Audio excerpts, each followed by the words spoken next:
So good morning class. Children, today we shall continue cotton textile, or basically we can go through the textile industry. After cotton we will study about the jute industry, and what are the features, what are the challenges faced by the textile industries. That we will go through. I hope previous topics are clear.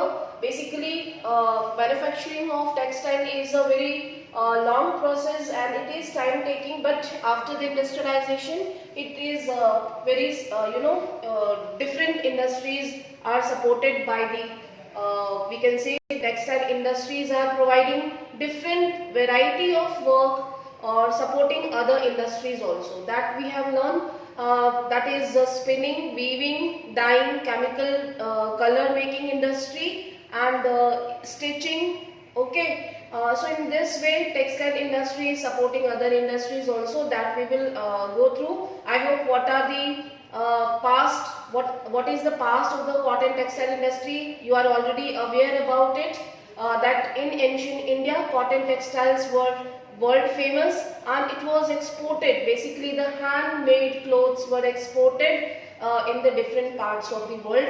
जैसे कि China का silk बहुत famous था, इसी तरीके से India के hand spun clothes were very popular. Okay, but after the arrival of the East India Company, means the British East India Company, they started importing mill-made cloth, ठीक है, which was a big challenge for hand-spun cloth. तो दोनों के बीच में competition जो है वो start हुआ था in 18th century during the time of industrialization. In between England and India, India के hand-spun clothes were very popular, so it was substituted by mill-made cloth from England. I hope you remember, आप recall कर सकते हैं. In one more chapter is there, it is about the age of industrialization, where the case study of textile industry is given, how they faced the problem during the time of colonial period. It was very difficult for textiles, ठीक है, and it was totally spoiled during the colonial time. अगर आपको याद होगा तो, ठीक है, याद है कि नहीं याद है? Yes, ma'am. ओके, तो इन एज ऑफ इंडस्ट्रियलाइजेशन चैप्टर जिसमें टेक्सटाइल इंडस्ट्री की पूरी हिस्ट्री जो है वो कंपेयर की गई है फ्रॉम इंग्लैंड और यूरोपियन कंट्रीज के साथ, कि इंडिया में जो है वो कौन से चैलेंजेस हम फेस कर रहे थे. ठीक है, some important points we will understand here. हो गया प्रेजेंटेशन, एक minute. Okay, you can see here the textile industry occupies unique position in the Indian economy because it contributes significantly to industrial production. So what is industrial production? You can write somewhere that it is contributing in secondary sector almost 14%. You can make a table or chart आप कहीं पे लिख सकते हो. Industrial production में overall they are contributing 14% in the industrial production. जो textile industry का जो contribution है वो almost 14% है. ठीक है, आप यहाँ पे लिख सकते हो साथ में. Then what is the percentage in employment?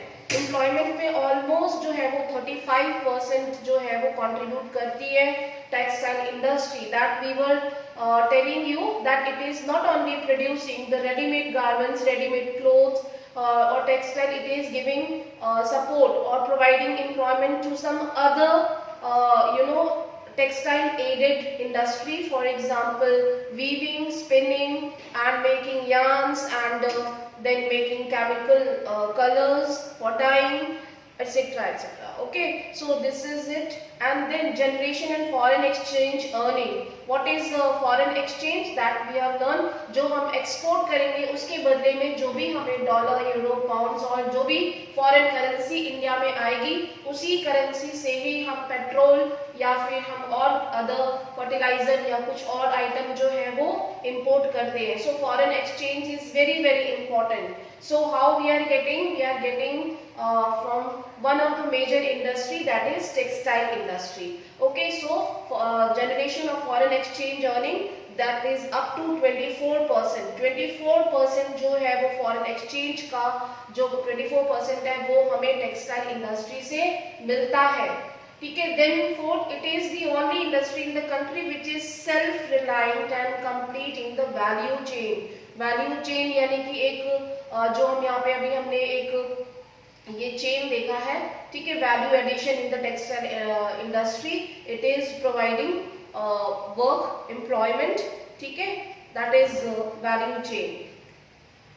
And not only this, we know that some imported or very good quality of handspun cloth as well as the Indian clothes are exported, so that Indian industry after the industrialization, जैसे कि हम अपने पास से compare करें तो you should understand the Indian industry, textile industry face struggle against the European or we can say the world class companies, industries जो manufacture करती थी, and that is why we have accepted the modern techniques, modern methods of production after the independence, and then we have become self-reliant in textile industries. इसके लिए बहुत हमने competition किया, बहुत struggle किया, and then textile industries actually had become the self-reliant and complete in the value chain.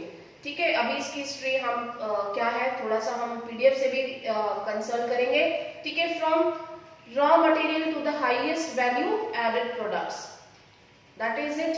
Now you can see some of the hubs of textile industry which is located in the parts of Gujarat and Maharashtra. You can see Ahmedabad, it is the Manchester of India, of the West, जहाँ से कि basically सारे जो textile industries सबसे पहले यहाँ से start हुई थी, ठीक है।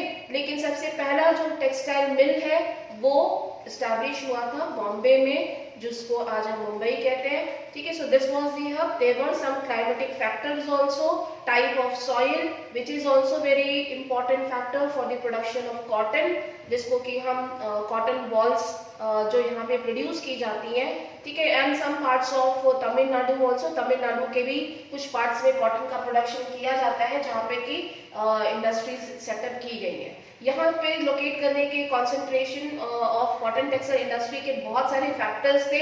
मैं आपसे पूछूंगी कि इन रीजन में क्यों टेक्सटाइल इंडस्ट्रीज लगाए गए, इनके क्या फायदे थे, ठीक है। आप में से ही मुझे बताएंगे आप लोग। Now you can C employment generation, foreign exchange earning, ये हम आपको एक्सप्लेन कर चुके हैं। It is the only industry in the country which is self reliant and complete in the value chain from raw material, यानी कि हम यहीं पे प्रोड्यूस भी करते हैं कॉटन को, और यहीं पे जो भी ginning, spinning, weaving and making fabric and then making textile, ये सारी चीजें जो हैं वो हम खुद से करते हैं, ठीक है। इंडिया में ये सारी चीजें सेंट्रलाइज तरीके से आफ्टर इंडस्ट्रियलाइजेशन होने लगी, ठीक है। Okay, look at here, the cotton textile industries was concentrated in the cotton growing belt, that is Maharashtra and Gujarat. So who can speak what are the factors? यहाँ पे जो factors दिए हैं आप मुझे बताइए, कौन बताएगा आप में से? Among which factors? Why the cotton textile industries are located in Maharashtra and Gujarat belt? What is the reason? Ma'am, because it is close to the cotton fields of the black soil. Yes. Ma'am, and there are cheap labors available who are specialized. Yes, very good. And it is close to the seas, which is Yes. used for transportation. It is very near to the ports, seaports, which is very important important for the export, isn't it? ठीक है, इसीलिए तो अंग्रेजों ने यहाँ पे बॉम्बे में first cotton mill लगाई, जिससे कि वो यहाँ पे अपना जो मिल मेड क्लॉथ है वो इंपोर्ट कर सके, और यहाँ से जो हमारे जो यार्न्स होते थे, कॉटन यार्न्स होते थे, उनको यहाँ से एक्सपोर्ट किया जाता था, ठीक है। और फिर वहीं से कपड़े बन के यहाँ आते थे, जिसमें कि वैल्यू एडेड होने की वजह से they were earning huge profit, understood. तो यहाँ इसीलिए इन कोस्टल रीजन में सबसे ज्यादा जो हम कॉटन टेक्सटाइल बेल्ट बोलते हैं, इन रीजन में इंडस्ट्रीज लोकेटेड है। For example Ahmedabad, Vadodara, Surat and Mumbai, ठीक है। इन रीजन में सबसे ज्यादा जो है वो टेक्सटाइल इंडस्ट्रीज ग्रो हुई।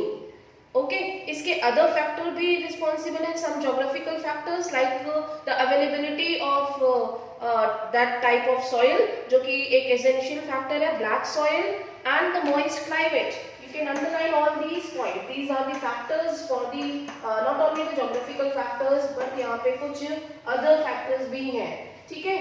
You can see here why in this region it is concentrated, availability of raw material, nearness to the market। वही बॉम्बे जो कि उस टाइम में प्रेसिडेंसी होता था, उसके बाद यहाँ पे इंपोर्ट एक्सपोर्ट करना यहाँ से इजी था, ठीक है।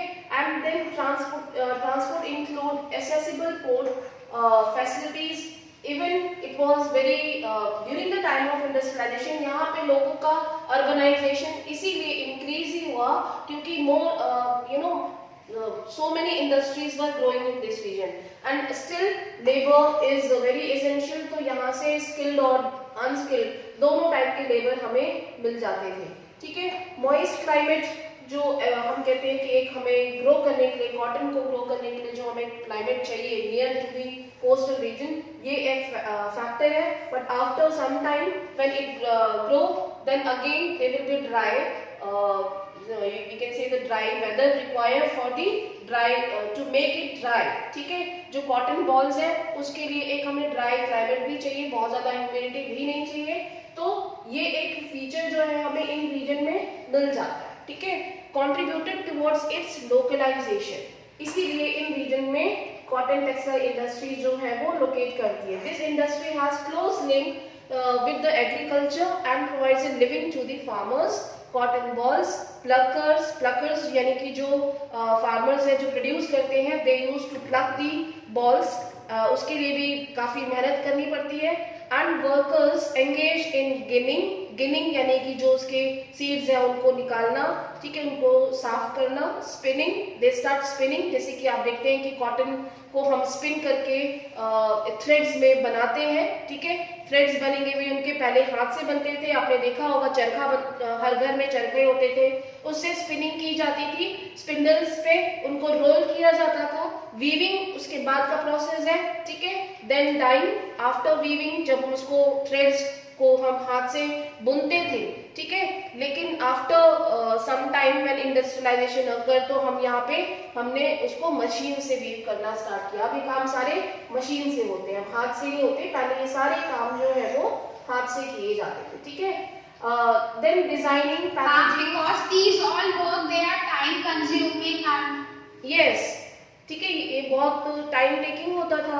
बट यही फायदा हुआ कि जब इंडस्ट्रियलाइजेशन हुआ तो it was all the things were done at same place, जहाँ पे इंडस्ट्रीज में ये सारे काम होने लगे मशीन्स के थ्रू, तो ये इजी हो गया, ठीक है। The industries by creating demand supports many other industries such as chemicals and dyes, mill stores, packaging materials and engineering works. इसकी मशीन, इसके जो टूल्स, जो भी चीजें बनती हैं, इससे भी अदर जो हम कह सकते हैं एम्प्लॉयमेंट जनरेट होती है। While spinning continues to be centralized in Maharashtra and Gujarat and Tamil Nadu, weaving is highly decentralized. Decentralized means weaving जो है वो डिस्ट्रीब्यूट कर दी जाती है कि आप अलग अलग जगहों पे भी weaving करके जो है हम अपना वहां से रॉ मटेरियल ले सकते हैं, ठीक है।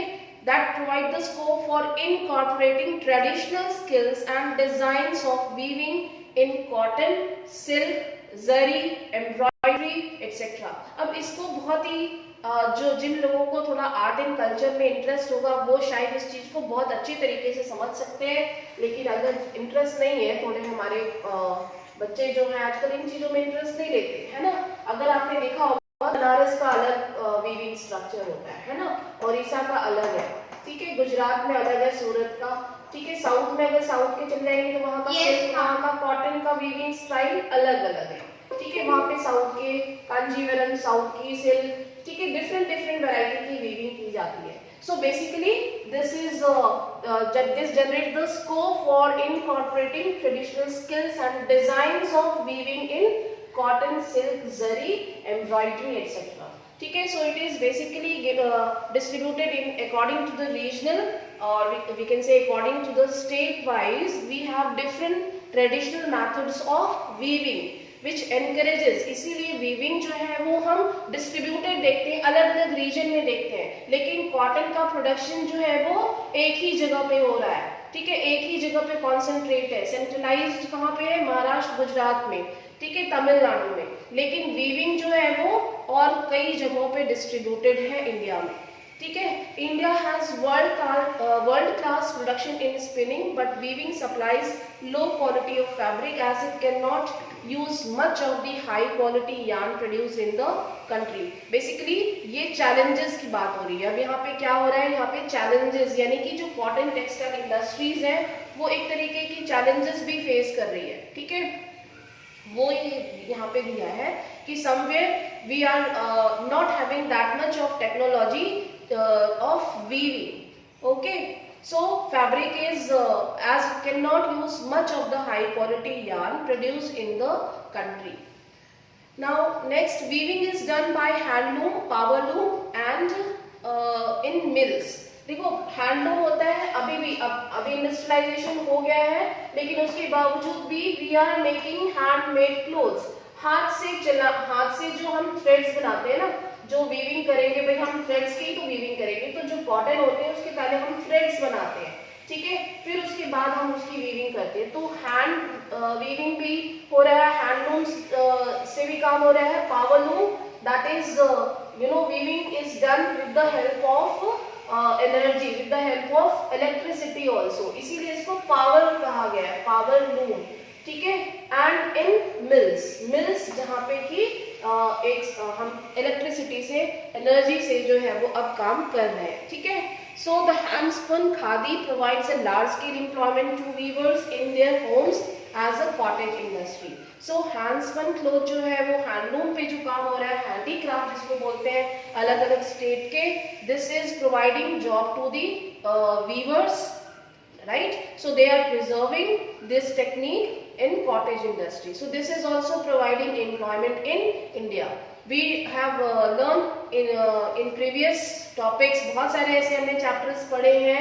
महात्मा गांधी का हमने स्वदेशी मूवमेंट पढ़ा था, जिसमें कि उन्होंने खादी के लिए उस खादी को एनकरेज किया था और लोगों को खादी बनाने के लिए, घर घर में खादी बनाने के लिए लोगों को एनकरेज किया. ठीक है. तो यहाँ पे ये है, why did Mahatma Gandhi lay emphasis on spinning yarn and weaving khadi, production of fabrics in India according to the year. Please go through mill sector, power looms in hosiery. Power looms जहाँ पे इलेक्ट्रिसिटी से काम हो रहा है उसका परसेंटेज ये है, और पहले ये था, अब अभी वही है. हैंडलूम्स देखोगे तो अब घट गया है. ठीक है. Others, so in this way this data is given. This is not given. Okay, आप इसको लिख सकते हो कहीं पे, यू कैन राइट डाउन. ठीक है. एक डेटा और मैंने आपको बताया, शायद वो भी यहाँ आपकी बुक में नहीं दिया. Many data are not given. Okay, देखो यहाँ पे दिया है, यहाँ पे भी नहीं दिया है. मैं आपको यहाँ पे ब्लैक बोर्ड पे लिख देती हूँ. ठीक है, ये आप लिख लेना कहीं पे, जो अभी जो स्क्रीन पे दिख रहा है पहले आप इसको लिख सकते हो साइड में. ठीक है.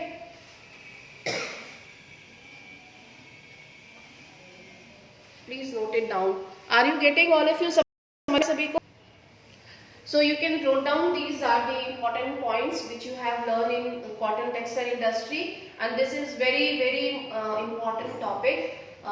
इसीलिए मैं आपको ये थोड़ा हम डिटेल में इसको कर रहे हैं कवर. ठीक है. इसको नोट डाउन कर लीजिएगा. 14% है टोटल कंट्रीब्यूशन टेक्सटाइल इंडस्ट्री का इंडस्ट्रियल सेक्टर में. एम्प्लॉयमेंट अप्रोक्सीमेटली 35% है, जो कि डिफरेंट सेक्टर्स को सपोर्ट कर रहा है.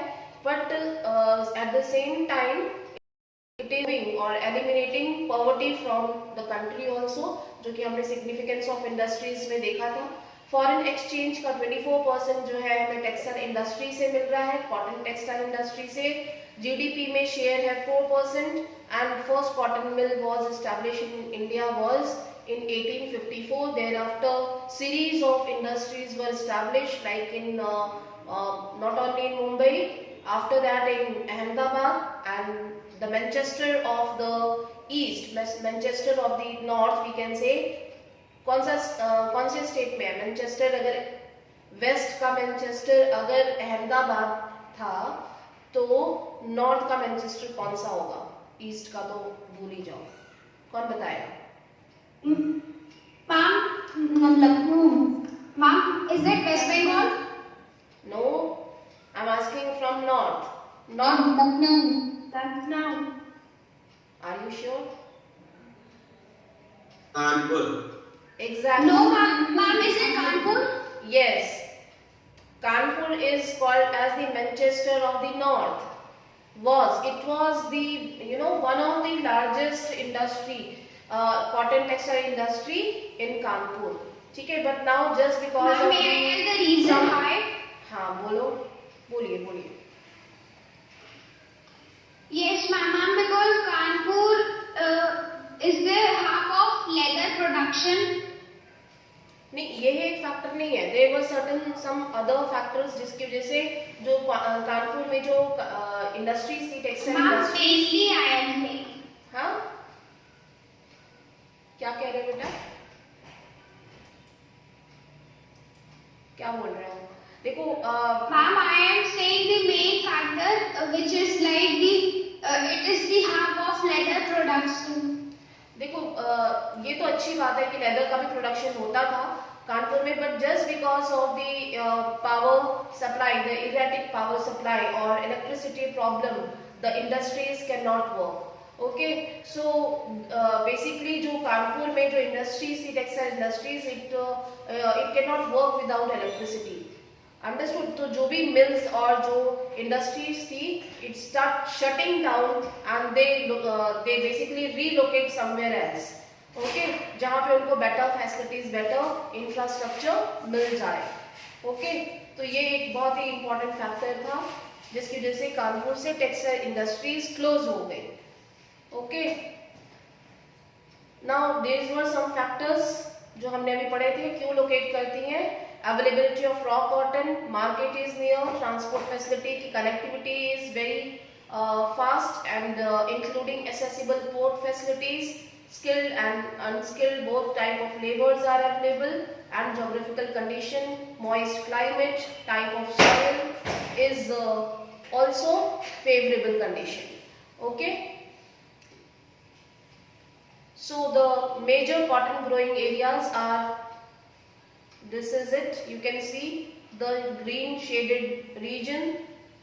Okay, you can see later also, आप बाद में देख सकते हो, raw cotton balls, and it is you can see Maharashtra and Gujarat दोनों ही जगहों पे पोर्ट फैसिलिटीज अवेलेबल है. There is artificial port was prepared by British government. We know that Mumbai was basically created artificially, जो है पोर्ट यहाँ पे create किया गया था. ठीक है, it is not the natural port. And Kandla port in Gujarat, it was very old and ancient port which was used for export and import. तो यहाँ से port facilities थी and transportation facilities are good, so you can just go through. ठीक है, ये book में दिया ही है, इसको अंडरलाइन कर लेना, एनसर्कल कर लेना कहाँ पे टेक्सटाइल इंडस्ट्रीज लोकेटेड है. Now look at the challenges faced by the cotton textile industry. I think ये कुछ कॉमन पॉइंट्स हैं जो हर टाइप की इंडस्ट्री फेस करती है. कुछ इसमें से बहुत ही कॉमन है जहाँ पे आप जैसा भी आप यूज करना चाहेंगे इनका यूज आंसर के अकॉर्डिंग आप कर सकते हैं. ठीक है, so power supply is erratic and machinery needs to be upgraded in weaving and processing sectors in particular. So we need to upgrade our technology time to time. हमें जो भी मशीनरी है, जो भी नई टेक्नोलॉजी आती है उसके अकॉर्डिंग हमें अपग्रेड होने की जरूरत है. So it could be a challenge for the textile industries also. Upgradation of technology, upgradation of machinery is very important. Upgradation का मतलब पता है सभी को ना, अपग्रेड करना, going above.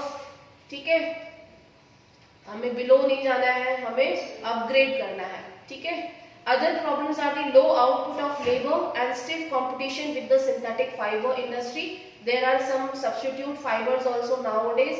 So basically this could be again a challenge and stiff competition faced by the textile industry. तो हमने यहाँ पे देखा कि challenges क्या है, इनके drawbacks क्या है टेक्सटाइल इंडस्ट्रीज के, ठीक है। तो यहाँ पे अभी आपने चैप्टर में देखा था कि जो इंडिया के जो बेसिकली जो यार्न्स है वो बहुत ही अच्छी क्वालिटी के नहीं है, क्योंकि अभी भी हम कहीं ना कहीं पे जो है वो टेक्निक्स में पीछे हैं। हमारी जो यार्न्स हैं वो एक्सपोर्ट किए जाते हैं और बदले में जो रेडीमेड गारमेंट्स स्टिच गारमेंट है वो इंपोर्ट किए जा रहे हैं, ठीक है। So it would be again a competition for Indian textile industry that they have to compete with the world class quality जो क्लॉथ्स आते हैं उनसे इनको कंपटीशन मिलता है, ठीक है।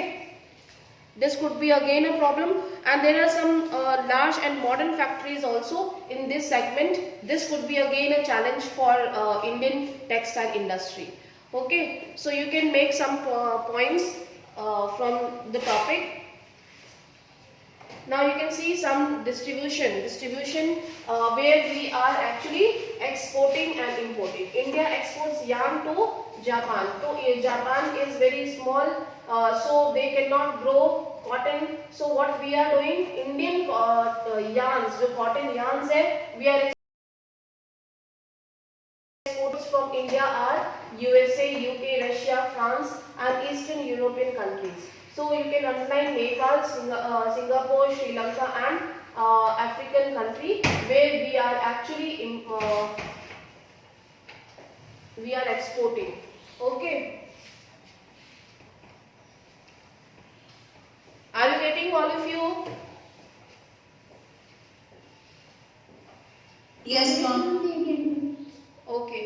So some maps are given. You can just encircle. आप encircle कर लोगे, ठीक है। चैप्टर के अकॉर्डिंग कुछ मैप वर्क जो है वो आपको पता होना चाहिए। इधर textile industry in the north में कौन सी है, ठीक है। It is also very famous one, Kanpur, Ludhiana, Ahmedabad, ठीक है, Surat, Mumbai and in south it is Coimbatore and Mysore, ठीक है, and Chennai and in Karnataka ma'am. Yes, नीचे को भी देख लेते हैं, ठीक है। South please.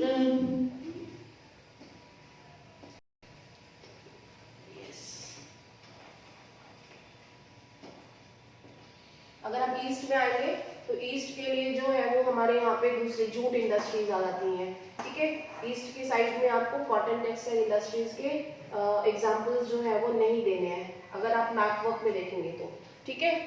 Please do it and complete your notes. Today Saturday you have to submit your copy, your notebook work on Monday, ठीक है।